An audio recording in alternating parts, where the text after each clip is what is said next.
lo voy a saludar a Juan Borus, del Instituto Nacional del Agua. Hay un nuevo informe del INA, a ver si nos pone un poco más en autos, que anticipa que el río Paraná podría alcanzar el nivel de alerta en Santa Fe el 20 de noviembre, a la vuelta de la esquina. Juan, de Solplay, el Negro Velas, que lo saluda. ¿Cómo estás? ¿Qué tal, Juan Manuel? Un gusto. Un gusto para mí poder saludarlo, pero que quiero ver, porque venimos con esto, el agua, el río, la de lluvia, viste que en Santa Fe estamos, si es la de lluvia, la de la crecido del río, si nos tenemos que preocupar de cómo están las Eh, defensas, etcétera, etcétera. Pero contame lo del pico, esto de podría alcanzar el nivel de alerta. ¿A qué llamamos nivel de alerta, Juan?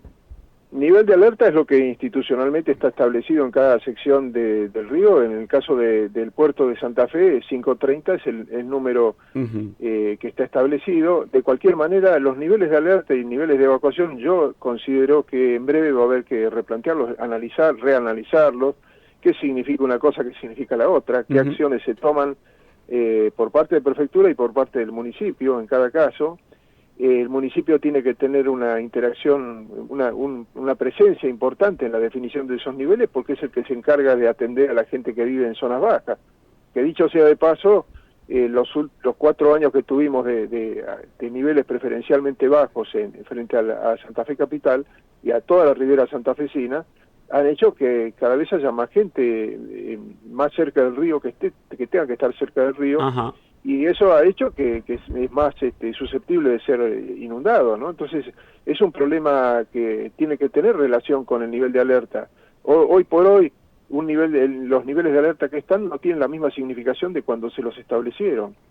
Es muy importante decirlo, y además, habiendo defensas, como puede ser toda la defensa de, no sé, de Colastina Rincón, o en general en otros Sí. lugares que también hay defensas, tiene que haber un seguimiento muy cercano de las defensas que haga que estemos seguros de que están siendo cuidadas, digamos, ¿no? Claro. Las defensas en general necesitan mantenimiento, y eso es muy importante a la hora de recibir una onda de crecida que pueda llegar a complicar todo. Juan, bueno, a eso me refería. Tenemos dos maneras, y nosotros acá en la zona de la costa, sobre todo, si es la de lluvia, saber cómo están las bombas, si es la del río, saber cómo están las defensas. Ustedes que obviamente deben ser material de consulta en los medios, por supuesto, pero digo, desde el gobierno, ¿los consultan habitualmente como para poder monitorear, controlar esto me está diciendo vos, de estar alerta y atento a las defensas? Hay un control permanente institucional y personal, digamos. Por un lado, las estructuras institucionales para atender este tipo de cosas están ya muy decantadas, muy aceitadas, muy ágiles. Ujú.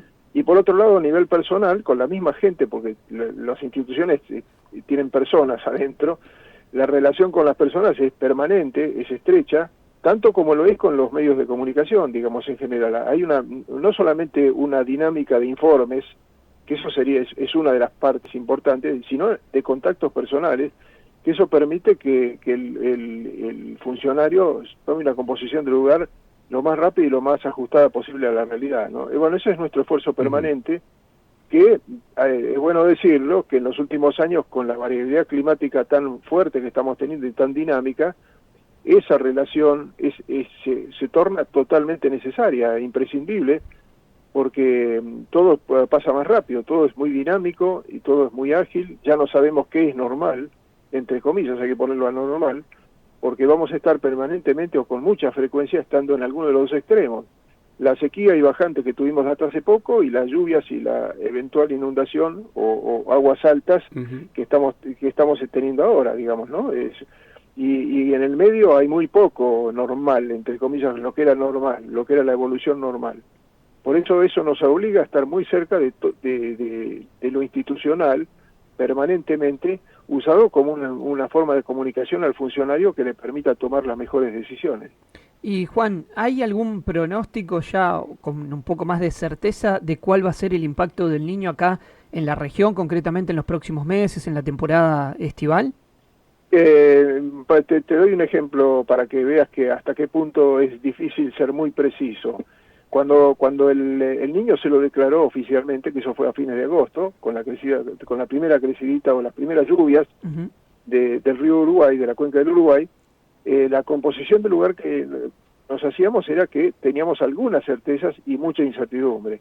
La certeza era, bueno, que la atmósfera ya se había acoplado, que el niño iba a durar, iba a ser duradero, iba a alcanzar hasta el otoño del año que viene, y que iba a ser moderado y eventualmente en algún momento fuerte. Bueno, esas tres definiciones estuvieron desde el principio y persisten, digamos, podemos decir lo mismo todavía, pero lo que no está claro para nada y que parece ser que todavía da margen para la gran duda, es dónde se produce el impacto, cuál va a ser la dinámica del impacto del niño. Es decir, cuando empezó todo, allá por fines de agosto, principios de septiembre, daba la impresión de que esta primavera todo se iba a concentrar en la cuenca del Uruguay, fuertemente, y de hecho al principio fue así, sin ninguna duda. Septiembre fue así, y octubre, la primera mitad de octubre también, pero ahí a partir de ese momento se empezó a extender el área de cobertura al Inio, por decirlo de alguna manera, castigó duramente a la cuenca del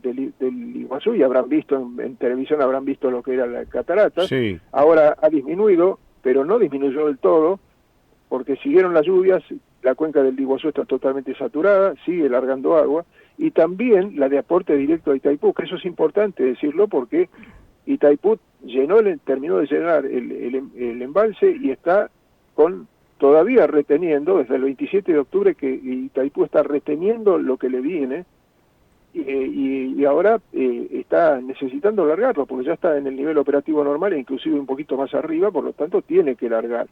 Ahora que el Iguazú merma un poco su caudal, Itaipú va a aumentar el suyo de tal manera de sostener caudales altos a la altura de Yacyretá durante unos cuantos días, ¿no? Toda esa situación, atendiendo a tu pregunta, muestra que la certeza, entre comillas, no existe, y que la incertidumbre en cuanto a la dinámica de la zona de impacto, hoy llueve aquí, mañana lloverá allá, posiblemente se corra para acá, digamos, todo eso muestra que hay cierto margen que obliga a estar permanentemente al pie del cañón, día a día, hora a hora, diría yo. Y una de las cosas que también se despejó, una de las dudas que se tenía al principio era cuándo se iba a normalizar la frecuencia de eventos sobre la cuenca del Plata en territorio argentino, las provincias del litoral concretamente, que era algo deseable, porque con una normalización de la frecuencia de eventos, los bolsones de sequía que todavía teníamos se iba disipando. Bueno, esa situación se observó ya desde la segunda semana de octubre. Se vio que efectivamente ya estábamos con una situación climática en el litoral argentino ya distinto, ya estaba mostrando signos de cambio con algunas lluvias que se fueron dando en Santa Fe mismo. Ahí tuvieron varios días, varios eventos medianamente seguidos a los que se les puede tildar de eventos de frecuencia normal.